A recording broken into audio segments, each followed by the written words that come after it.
What's up, everybody? Welcome back. A big welcome back this time to the Accelerate Your Life podcast. I, as always, am your host, Mallory Marks, and I've been a little MIA for the last week. So truly, welcome back. Did you guys miss me? I missed you. No, but as you guys know, I was traveling Europe the last 2 weeks with a few of my best friends, which we'll get into all of that. I had pre-recorded a podcast episode, so that's why you guys did get one the week that the first week I was there, but I didn't have one recorded for the second week that I was there. So missed you guys last week. Excited to be back, and I figured that what else would we talk about today other than the trip and dive on into it and kind of give a little bit of a overview of the itinerary, what we did. Obviously, a lot of times this is a health and fitness podcast, but I said from the very beginning that I want this to be like just an extension of, Mal's Fit and Foods, my health and fitness Instagram account, an extension of Accelerate Athletics, my fitness coaching company.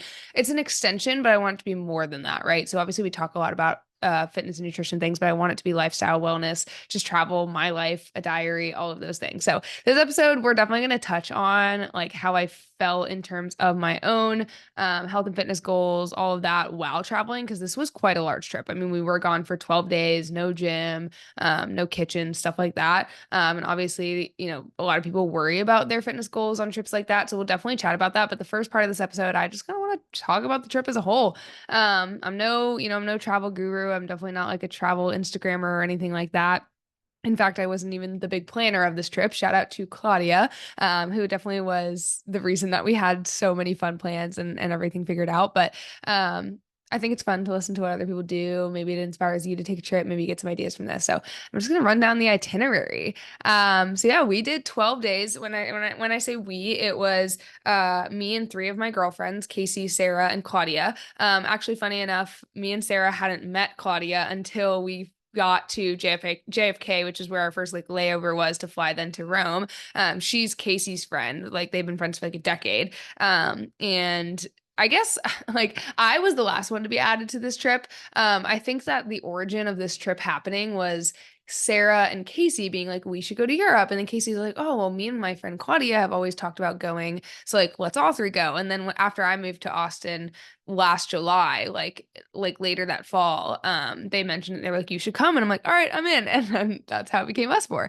So yeah, me and Sarah hadn't met Claudia, funnily enough, but we had a lot of Zooms and stuff like that planning this trip. And this day and age we were talking about this on the trip, but this day and age is just funny because I feel like there's so often now that you air quotes meet somebody via Instagram, online, whatever, before you actually meet them in real life. And then like meeting them in real life, it's not like actually meeting them because you already know them, and it never feels like there's a misstep of having to introduce yourself or anything like that. And that's exactly how it was, Claudia. So anyway, that was the group. It was a perfect group. I feel like we all had our role in things. Claudia, definitely the planner as far as like activities, what we do, getting things booked, all of that. I would say I'm very much the like, okay, let's make sure we book things. Let's make sure we're on time. Let's make sure that I'm definitely Claudia was the planner, but I'm more of like the organizer of making sure just shit is locked in and taken care of. I would say that she's always our like, she's always the driver. She's more than that, but we did rent a car in Switzerland. It's never a question. Like Casey's always going to be the driver, of stuff like that. And then Sarah was just kind of the like free spirit, like I'm here for the ride, tell me what to do, which you need that energy. You need the fun. Like vibes, all of that. So I feel like we all just was like a perfect group of having kind of our role. So yeah, it was 12 days. I think I said it already. 12 days. We went to three places. We went to Italy, or three countries, I guess I should say. Italy, Switzerland, and then Barcelona, Spain. And I think it was a perfect like itinerary in terms of days in each place. We could have maybe done an extra day in Barcelona, which I'll kind of get to on the end. But I guess I'll just go through the itinerary as a whole and kind of what we did each day. So we left on a Monday. And so Casey always flies Delta. So Casey was like, I'm flying Delta, I've got my points, whatever. She was on a different flight than us. Me and Sarah were like, what's the cheapest flight we can find? So me and Sarah flew from Austin to JFK. Claudia like lives up there, so she was gonna fly out of JFK. So we met her there. And then we flew from JFK to Rome. However, we were flying like budget airlines. Like we flew JetBlue to JFK, and then we flew Norse Airways to Rome, which both shockingly great experiences. Like free Wi-Fi on JetBlue. I don't even get that on American. Like what the heck? I had a great experience on JetBlue, and then my Norse Airlines. That was we were like, what is this gonna be? My food was delicious. I was happy. But anyway, they were booked. That was like it was a separate itinerary, so it wasn't like we actually had like when you book a flight and you have a layover, it's like on the same itinerary and you don't have to worry about your bags. Like they just move your bags to the next flight. That was not the case for this. We like booked a one-way flight to New York, and then we booked a one-way flight from New York to Rome. So me and Sarah, when we got to JFK, we had to get our bags. Like we had to exit the airport, get our bags, and then re-go through airport security and everything as if we were a brand new person showing up to JFK, which I've never done that before. I'm sure a lot of people have. It's probably relatively normal to kind of book like itineraries like that, if they're deals, whatever. We'd never done that. And it should have been really no problem. However, our first flight had gotten delayed like 30 minutes. And I guess now I know that we were already maybe pushing a little bit of a tight window. So when we landed in JFK, I knew that it seemed like we were going to have time. But the thing that you forget is that with international flights, you have to check your bag 1 hour before the flight departs, or you're not going to, like, you're late. They close bag checking an hour before the flight. And I don't remember what time it was, but like like we landed with like 20 minutes, maybe 20 minutes from when we landed to when that bag checking was going to close. So we're like waiting for the bags to come out. And we're at the mercy of that. It's like we're physically there, but we can't get our bag to go retake it through security until it comes out. So we're waiting, we're waiting, we're waiting. Okay, finally we get it. Great. Okay, we go through security. That takes a minute. And then or we go to check and we get there. We get there to check our bag with 2 minutes to spare. 2 minutes. We are running through JFK. And we get there with 2 minutes to spare. Sarah puts her bag up and it's all of a sudden 56 pounds, where in Austin it was 42 when we went. And they're like, okay, it's going to be 50 extra bucks to pay. Like it's over the weight. And we're like, what? It was literally 18 pounds less 4 hours ago in Austin. Like that doesn't even make sense. But we had no time to argue it because they are literally like, we're shutting the checking, like it's 60 seconds. So that sucked. And definitely was a bummer for her, but we made it. That was the biggest thing. We made it. We barely freaking made it. So great. We were on our way to Rome and we got there. And I like when I travel on big things like this, I'm not a pessimist. I'm really not. But I do always feel like something's gonna go, like this is the one place where I feel like something always is gonna go wrong, like a missed flight, a bag doesn't show up, all of that. So I'm like, great, we're starting off the trip strong with almost a missed flight. I'm like, I feel like the bag's not gonna get on the plane. I was definitely a little pessimistic, but we made it to JFK and then we made it through and then we made it to Rome and it was all good. So day one, we're in Rome. We land at like 4 p.m.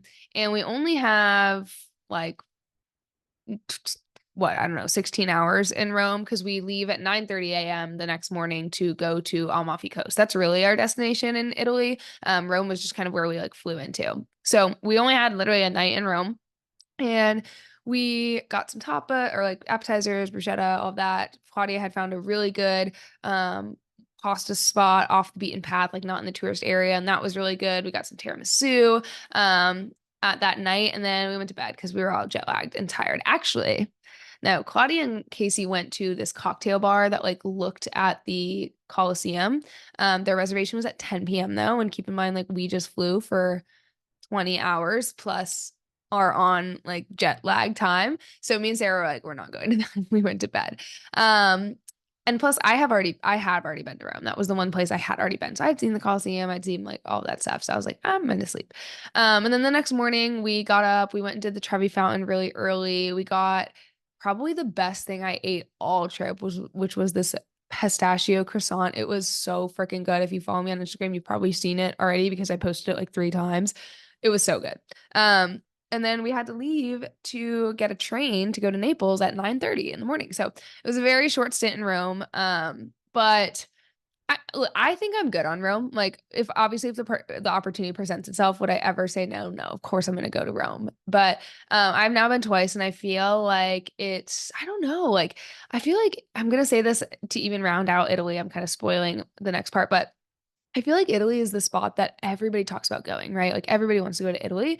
But now the 2 times that I've been to Europe and like went a couple different places within that each trip, Italy's kind of always been my like like the least of my favorites. And that's not like, obviously it's amazing. Like you're comparing great things to great things. So it's like hard to even say one's your least favorite, but like it's always kind of been my most disappointing one. And I definitely feel that way with like Rome compared to other cities like Barcelona and whatever.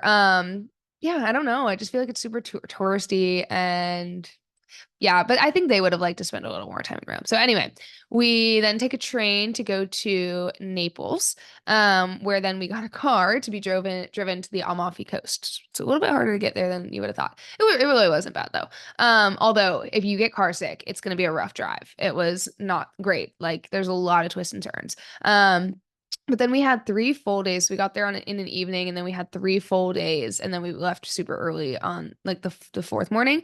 But Amalfi was very jam packed, and that was maybe why I ended up feeling like Italy wasn't my favorite of the whole trip. Is just because it was very go go go, and it was like the first leg of the trip where you're still kind of like trying to recover from jet lag and like just excited. And I would have liked to maybe had time to just be like, oh, okay, we're just gonna explore, but like there was also a lot of stuff to do. So day one, we did a cooking class where we went to Sorrento, which was like an hour away from where we were staying. We stayed in Priano. So Amalfi Coast, I'm gonna backtrack before we get to the cooking class, but the Amalfi Coast is a bunch of little towns basically on the coast. I guess Positano, like it's called the Amalfi Coast, but I would say Positano is actually the like main city of the Amalfi Coast versus Amalfi. Like Amalfi is its own town. But I would say Positano was like the one you see in all the pictures. It was where a lot of besides the cooking class, it was like where the things that we did kind of docked from. It's where like the ferry dock is. So it's just a big access point. And then we stayed in Priano, which is a town over. And I am really glad we did stay in Priano. It was just a lot quieter. It was very slow paced. And I like this is how I even am where I live in Austin. Like I prefer to live away from the action. Like I'm not a downtown girl. Like I want to live away from the action and then like go to it, which is kind of how that felt with Positano and Priano. Now, Positano, it's still super chill. So it's not like this bustling city by any means. But I just thought Priano was a lot more like you just got a little bit more of the culture, more authentic, that kind of thing. But the way to get around was a bus. So we took a lot of buses to Positano, to Sorrento, all of that. So anyway, day one, cooking class in Sorrento. This was so fun. So fun. Shout out to Cristiano. He was our chef, our teacher. We had a great time. We made tiramisu, gnocchi, eggplant parmesan. It was just really, really fun. And Sorrento was, and then we stayed a couple hours after and like explored it. I think that was a town we said we would have liked to potentially our third day where we went to Capri, and I'll get to that in a second. We would replace that with actually just spending a day in Sorrento, I think, instead of Capri. So definitely would make note to go to Sorrento if you are planning a trip to the Amalfi Coast. And then day two on the Amalfi Coast, we did a boat day, which was probably my favorite day of the whole trip. So I know I'm saying that Italy wasn't maybe my like favorite of the trip, but like this day and the things we did, it's so hard. Like every day was so great. So I can't even pick a favorite of the trip. But like the boat day was awesome. And basically that was just us, our little group, and then there were other people on our boat taking a little, I don't know what kind of boat it would be, but whatever, a boat around the Amalfi Coast. There was a guy driving it. We had drinks and we went to lunch, and it was just really fun. Now I was kind of bummed because the first half of it I was getting really nauseous. I think I had just eaten too much sweets for breakfast. Honestly, I had like a cookie croissant and like this cheesy thing, and my stomach hurt. And then the sea did not make it better. So the first half I was struggling. The second leg of the boat day, I was doing much better, and it was so fun. And like the people that were on our boat, it was like the perfect group. It was people our age. There was like 2 guys and 2 girls that were a group. They were a little bit younger than us, and then 2 other girls who were like the same age as us, and it was just so fun. And it was nice to like meet new friends. They were Canadian and American, so like spoke really great English, obviously. And I have nothing else to say besides that was just like such a fun, very chill way to spend the day. And then day 3 on the Amalfi Coast, we went to Capri, which is an island off of the coast. We took a ferry there, and it was great. Like it was nice, and we went to this restaurant called, oh God, I am gonna link for you. I think don't quote me on this, but my plan is to link for you guys in the show notes a doc to a lot of the stuff we did, so you can have the references of anything I say. But I think that the restaurant was called Paulina, like Restaurant de Paulina or something. It was Claudia found it, of course. It was the coolest restaurant that was all based on lemons. And it's just lemon trees it's like all outside, but like it doesn't feel like it's outside because there's so many lemon trees that are like covering where you're sitting. So it's beautiful. And then everything is lemon. Like everything on the menu has something to do with lemon. They had lemonade, lemon cocktails, and it was just so it was very good. Definitely pricey. One of the pricier, probably the priciest meal of the trip. Because it's kind of one of those things where like it's the experience. It's it's all over TikTok. Like you're gonna pay a pretty penny for that. But I will say sometimes those things can be like really let down of the actual taste and all that. But the food was really good. So if you do go to Capri, I would recommend going there. But that was really the only highlight of the day on Capri. Otherwise, it kind of just felt like any other town on the coast. And Sorrento is just a little bit different, I feel like, than the other one. So that's kind of where we got to. Okay, we would have maybe preferred to spend it longer in Sorrento than the day in Capri. So I wouldn't say like just skip Capri, but if you're limited on time, you wouldn't be missing much if you had to miss it. I guess that's what I would say. And then this was our last night in Italy. So it's funny because I want to say it was our third day in Italy, but this would have been our third full day in Italy, but this would have been like, I guess technically our fourth or fifth day of the trip, depending on like how you want to look at when we came. And I'm typically like when I go on vacations like this, I'm like, okay, I'll have drinks for like a couple days, like 3 days, and then I typically take a break. And I think this probably would have been our fifth day in terms of like days we had drinks on. So this was the first day I was like, I'm gonna take a break. I'm not gonna drink today. I didn't really feel like it like was needed. And no one really did all day, except we were at dinner or we were waiting for our table actually for dinner that night. And then the girls got a little, should we be bad? It's our last night in Italy. Should we be bad? And at this point, like I was already very much on the train of like, I'm not drinking today. And like my mind wasn't gonna change. And so they kind of started to have some drinks for dinner. I did not. And then it progressed to, okay, like and okay, I'm getting ahead of myself, but we were back in Praiano at this point after our day in Capri, and there was this restaurant called the Cave. Well, the bar was called the Cave. The restaurant, I don't remember the name of it. But we had been there once already on our first day, and we kind of had made like friendly with the wait staff. They were definitely like a little bit flirty with us. And then we went back there for dinner, and they're like, again, kind of like we're just being like friends with the wait staff, and they're like, there's a DJ coming to this cave. Like the restaurant's gonna turn into a bar after dinner. And so that's when the girls were like, we're gonna be bad, like let's go. And again, I was already just on the train of like, I'm not mentally there. We had to be up at 5 a.m. the next morning to get to the airport to go to Switzerland. So I was like, I'm gonna like pass. And they were like, okay, well, we're gonna have a couple drinks. We'll like set a limit. We'll be home, whatever. So I leave at like 11 p.m. and go to bed. And then um they stay out. And one thing I will add is you had to climb up a massive hill and a ton of stairs to get back to our Airbnb from this restaurant. So just keep that in mind when I'm telling this story. But excuse me. So anyway, I go to bed and then like I wake up in the middle of the night at like 1:30 and I like look and they're not home yet. I'm like, okay.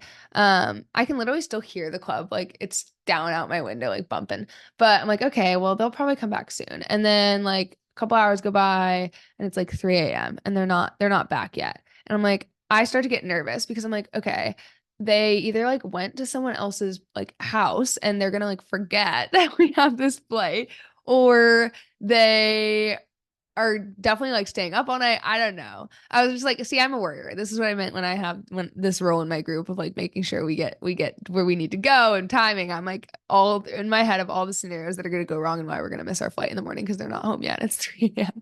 And then all of a sudden I do hear them outside. They do come up. But then another like hour goes by and they're still like talking outside and it's 4 a.m. and we need to be up at like 5:30 maybe. And so at this point I'm like, they're gonna pull an all-nighter. Like they are not. And basically I am also almost pulling an all-nighter. I probably got like 2 hours of sleep before like I'm waking up and kind of like in this, but I'm like, they're gonna pull an all-nighter. And indeed they do. Indeed they do. So that was just a little funny tidbit. And I guess what I added about what I said about the stairs is because I'm like when they weren't back by like 3, I'm like, oh God, like they're gonna not be able to climb up these stairs. Like they're gonna not want to come up this hill. I don't know. It was just a whole all the things going in my head that once you're like awake in the real world the next day, you're like, oh, it's always fine. But I'm the warrior. But anyway, they did indeed pull an all-nighter. However, we did indeed make our flight to Switzerland the next morning. They were miserable. I was also miserable because I basically pulled an all-nighter, and that was just pretty much a wash of a day. But that's okay. We knew that. It was just a travel day.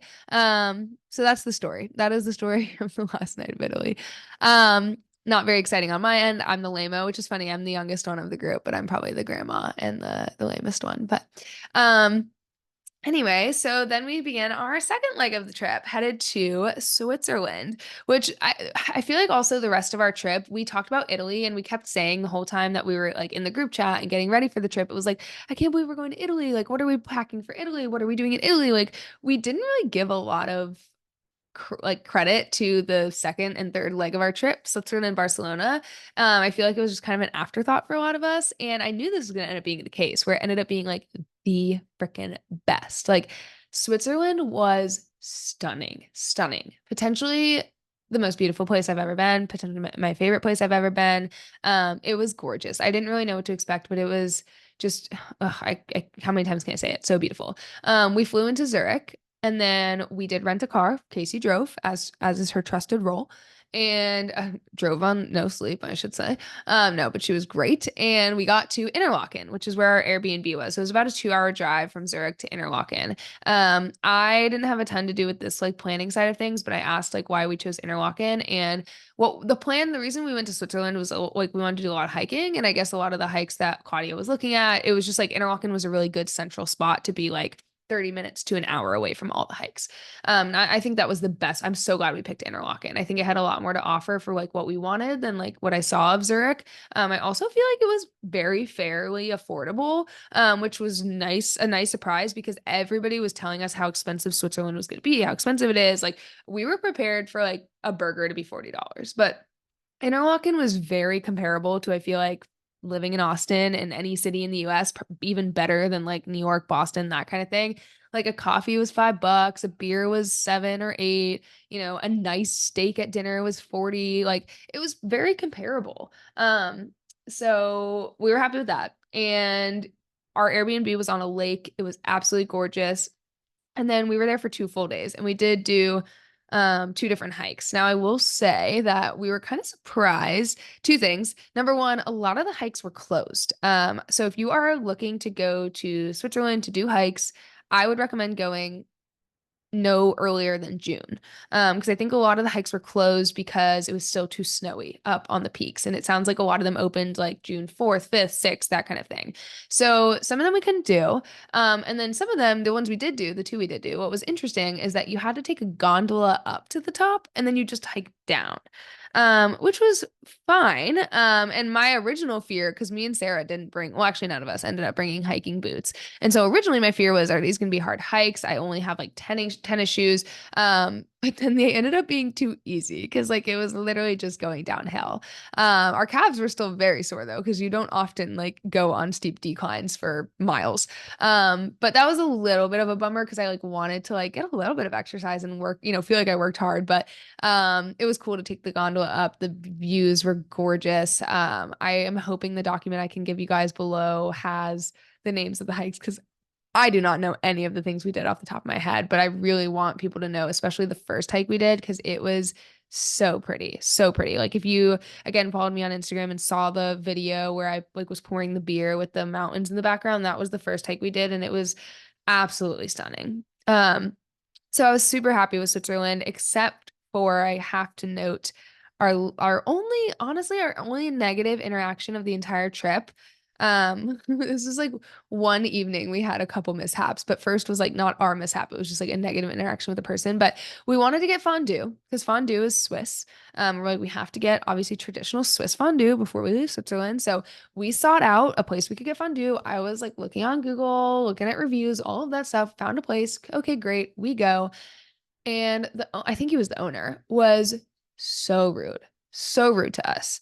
And I'm not going to tell this story well because I can't remember exactly like what was said. But at first he was just like, I thought it was a little bit of a language barrier. I thought it was just kind of a misunderstanding. And even like Sarah was like, he's being so rude. And I was like, I don't think so. Like I was trying to give him the benefit of the doubt. I was like, I think it's just a language barrier. I think he was kind of like trying to joke and like it just wasn't coming off right. And they're like, okay, okay. And then he comes back and I was very wrong. Again, I want to wish I could tell this story right, but he was just like being so rude. And then it was supposed to be per person, like you pay per person for the fondue, but we were just doing it as an appetizer and then we were gonna order like full entrees there for dinner as well. So we were like, well, first, so Claudia doesn't like cheese. So there was four of us, and first we were like, well, she doesn't like cheese, so she's not going to be doing it. And he like had some shit to say about that. And then he was like trying to get her to order something else, and like she didn't want anything else at that moment. And so he just like snatches the menu away from her. And then we were like, we just want to do this as an appetizer. Like, we're going to order more entrees. So, would it be possible to just pay for two, like to do fondue for two, but like us, like three, Sarah, me, and Casey are going to share it? And we even said, we're like, if not, totally okay.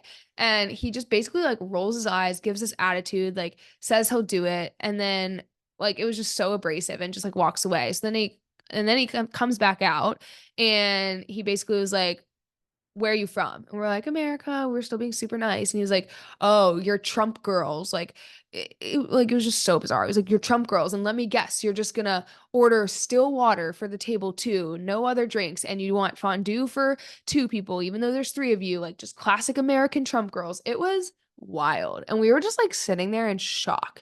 And we even said, we're like, it's okay. And then we did say, we were like, we don't have to eat here. Like, we can leave if you don't want us to be here. And he's like, I already put the order in. Like, you're getting it. Make sure you pay before you leave, as if we're not going to pay. We're like, well, what the heck just happened? We were truly flabbergasted. It was really upsetting. But he never came back out. He sent like another woman to wait on us who was so nice. Like, she was so sweet. But yeah, this man just like hated American girls. And I will say this is definitely like probably, I mean, I'm not ignorant to the fact that I'm very lucky that like that is something that's really never happened to me, because I know that there's a lot of people out there of other ethnicities, of other skin colors, of other like religions, and who face that kind of like just prejudice all the time. But it was definitely super humbling, because it definitely put that in perspective of like, oh, this is what it's like to just be profiled and disliked and treated poorly because of what gender you are, how you look, whatever. Like, it was very humbling. But anyway, the female waitress that came back to us was super nice and our fondue was delicious. So we had that, we finished. We definitely did not continue to get food there and we went somewhere else. So that was the kind of shitty experience, but that's okay. Cheese was great. And then the other funny thing that happened that night was we had parked our car in a parking garage, and like, what parking garage is close? I never heard of it, but we go back. So we're out for like 3 hours, 2 hours. We go back and the parking garage is just closed. Like, garages are down. You literally cannot get in. Even if we could get in, we couldn't get our car out. So we're like, okay, awesome. So we had to take a taxi home, which is fine. But in the taxi home, Casey for a second thinks that she left the keys to the Airbnb in the car. So there was one panic second for a second. Everybody else would probably be like, we weren't panicking. It was going to be fine. But I was panicking. Okay. Like, I don't like situations like that. Like, I'm like, oh God, how are we going to, I definitely am a little bit more like, oh my God, what are we going to do? And I want to work on, that's a takeaway I'm going to talk about in a second, but I want to work on being more like, okay, everything will be okay. But anyway, she did not leave in the car. She had the Airbnb keys. So that was good. So just had to take a taxi back and then take a taxi back in the morning to get the car from the parking garage. And it was fine, but it was just like a funny night. And then the next morning we left and we went to Barcelona, which we almost missed that flight. We almost missed checking our bag. Same kind of situation me and Sarah had in like when we were coming to Rome and JFK. This was not our fault though. Like, we left with so much time to get to the airport, and then we did take like one wrong turn, which sent us into Zurich, and the traffic was horrible. Like, I have never seen anything so dumb as far as how they do the lights, like the traffic lights in Zurich. We were all like, what is this? It would turn green. I'm not exaggerating, for literally 1.5 seconds. Like one car would get through and then it would be red for 2 minutes and then it would literally flash green. Like it was the bizarrest. It didn't even make any sense. So it took us an hour to go a quarter mile. And the only reason we made that flight is because it got delayed by 20 minutes. So shout out to, what did we fly? Vueling Airlines for delaying the flight 20 minutes because that was literally the only reason we made that before the like baggage, like international flight baggage cut off. So we made it. And then we went to Barcelona and we only had one full day in Barcelona. We landed in Barcelona at like 9 p.m. And originally we had talked about going out. This conversation kind of started that last night in Italy when I was like, okay, well, I'm gonna like go home tonight. And they're like, okay, but promise like we're gonna have one night in Barcelona. I didn't promise, but I was like, the thing about me is I can be super fun. I can definitely be the most fun person there, the one that you have to drag out of like the club or the dance floor or whatever. But like it's rare just when that happens. But like when I am ready to go, I'm ready to go. And so I was like, okay, like we'll see how I'm feeling, whatever. But we did originate the plan that, okay, the first night we get to Barcelona would be when we go out because we did not want to feel shitty on our like 20-hour travel day, going home. So yeah, that was always the plan. However, that flight got a little bit delayed. So then we got in a little bit later and then like we had to get ready. And so by the time like people were ready to go out and like we were ready to leave the Airbnb, it was 11 p.m. And I've just gotten to a place with my relationship with like alcohol and being out late and all of that where I don't want to do it unless I want to do it, right? And it's like something where I'm like in the mood. It's like not like oh, I need to drink to have fun and like be in this setting. So you're like Europe is a little bit different because it's like you're literally only here once. This is my only time with my friends, but I was definitely struggling with okay, like genuinely, I don't feel like having my first drink at 11 p.m. and I don't feel like being out until 3 in the morning. Like, and so I like didn't really want to go, but I will say I'm so glad that they encouraged me and I'm glad I did because it ended up being so fun. And like that is one of those instances where if that was a situation where I was just like home on a normal weekend in Austin, like I'd be like, no, like I'm not gonna just go drink because I need to like be with my friends. But this was a like we're out and they were very much like you don't have to drink all of that. But once we were out, I was like, I want to, right? But it was very much like a once in a lifetime kind of thing. And it was so fun. We had such a fun night out. And it's what's funny is I was like, oh my God, it's already 11 p.m. It's so late.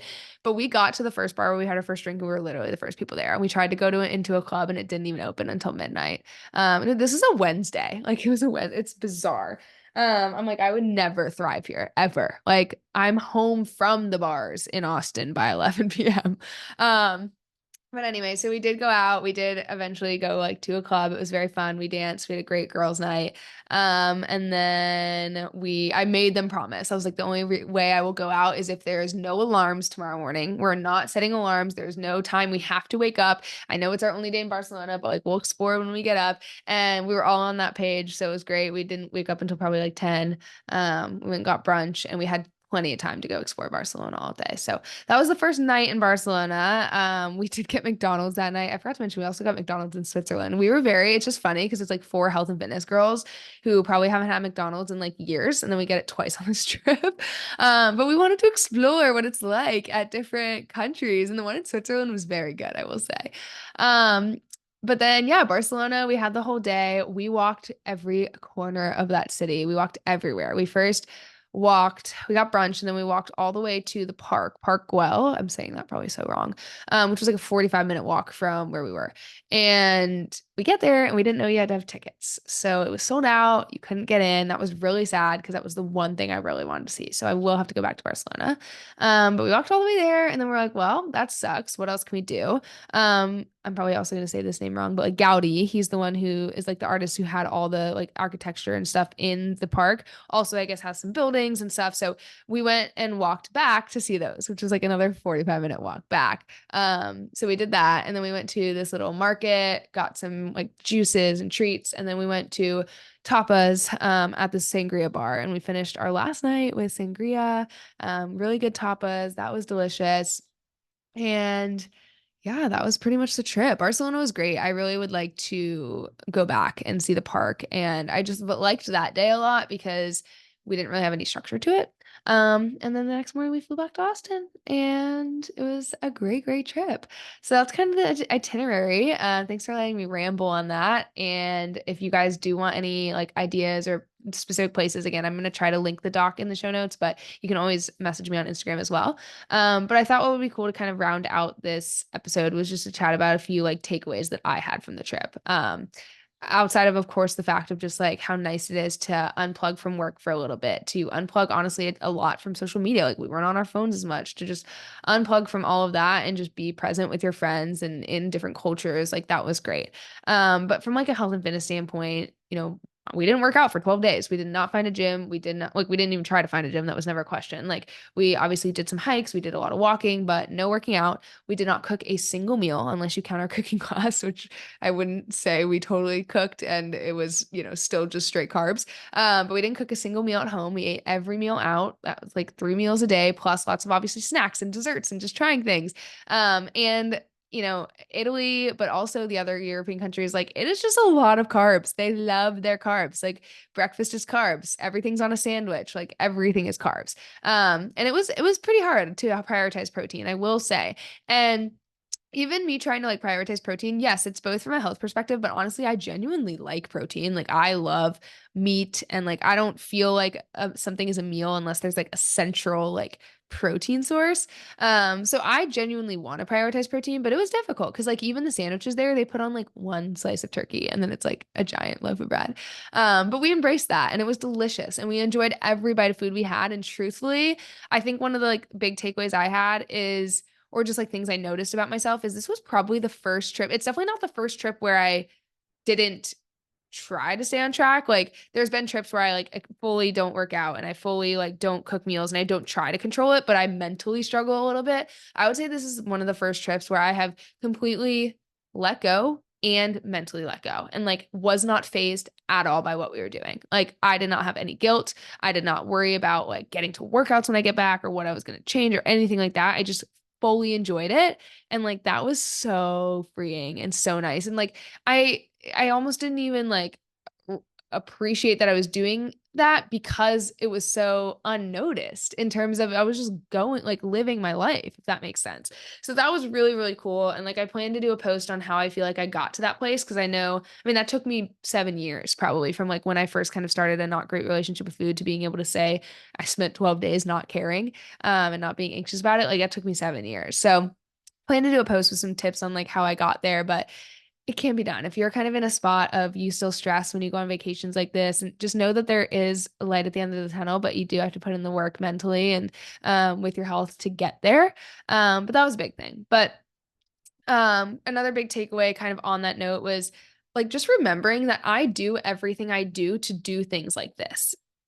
Let me say that again and put it in terms of you too. Like you do everything that you do when it comes to your health and fitness, all the, exercising you're doing, all the prioritizing protein, looking at your calories, like making sure you eat healthy things. We do all of that to be able to go travel, to be able to go climb 100 stairs in the Amalfi Coast, to be able like to go do these things. And I think that that's something that I forgot for a long time when I was at the beginning of my journey, when I was a lot more like obsessive, is we like are working so freaking hard and then we're terrified of letting go of like what we're doing or we're terrified of losing progress, so we stay so restricted and we miss out on doing some of these things. Like you say no to vacations, you say no to going out to eat with your friends, you say no to whatever because it's going to quote unquote like ruin your progress. But isn't your progress to be able to be healthy and alive and the best version of you to go do those things? Like isn't that the point? It's kind of like there's no point in having your dream body if you're not going and living in it. So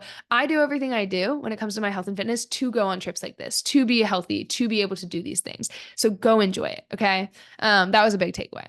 Another big takeaway was your body is resilient as fuck, like so resilient. Okay. And what kind of showed me this is again, I ate so much, so no guilt, whatever, but I knew I was eating probably like double my maintenance calories. And I was fully expecting to be up a handful of pounds when I got back. Wasn't going to care. I've developed a relationship with the scale where I'm very unfazed by it. So I knew I could weigh myself and it not bother me when I got back. But I was shocked to see that I was up only 1 pound the day after I got back. like 1 pound with all of that. And what that showed me is that your body is so resilient. And it's just a reminder. I already knew this, but like your metabolism, your body, it's always trying to keep you at homeostasis. Like you kind of have a point where your body feels good. This is why it's sometimes hard to like get really lean or to like, again, add a lot of extra weight is you kind of have a set point where your body feels good and it's going to do everything it can to keep you there. If you eat a little bit extra, it's going to find ways to use those extra calories. Now,